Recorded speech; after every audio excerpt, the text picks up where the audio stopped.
আগামী 27শে জুলাই 2024 থেকে শুরু হতে চলেছে ভারতীয় ফুটবলে 2024-25 মরশুমের এক ঐতিহাসিক ফুটবল টুর্নামেন্ট ডুরান্ড কাপ।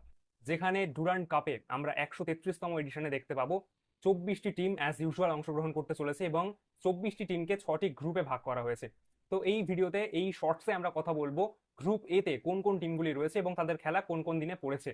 তো এই গ্রুপে প্রধানত 4টি টিম রয়েছে, যেখানে অবশ্যই defending champion Mohun Bagan super giants রয়েছে এবং সাথে ইস্ট বেঙ্গলও রয়েছে। তো ডেফিনেটলি আমরা ডার্বির মজা তো উপভোগ করতেই পারবো। সাথে তৃতীয় টিম হিসাবে ডাউনটাউন হিরোজও রয়েছে এবং চতুর্থ টিম হিসাবে ইন্ডিয়ান এয়ারফোর্সও রয়েছে। তো প্রথম ম্যাচ পড়েছে definitely defending champion Mohun Bagan super জায়ান্টসের সাথে ডাউনটাউন হিরোজ এফসি, যেখানে 27শে জুলাই প্রথম ম্যাচটি রয়েছে সন্ধ্যে 6টা থেকে। দ্বিতীয় ম্যাচ ইস্ট বেঙ্গল এফসির সাথে ইন্ডিয়ান এয়ারফোর্সের 29শে জুলাই সন্ধ্যে 7টা থেকে।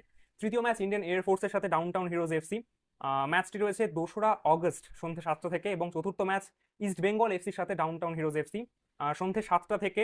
7ই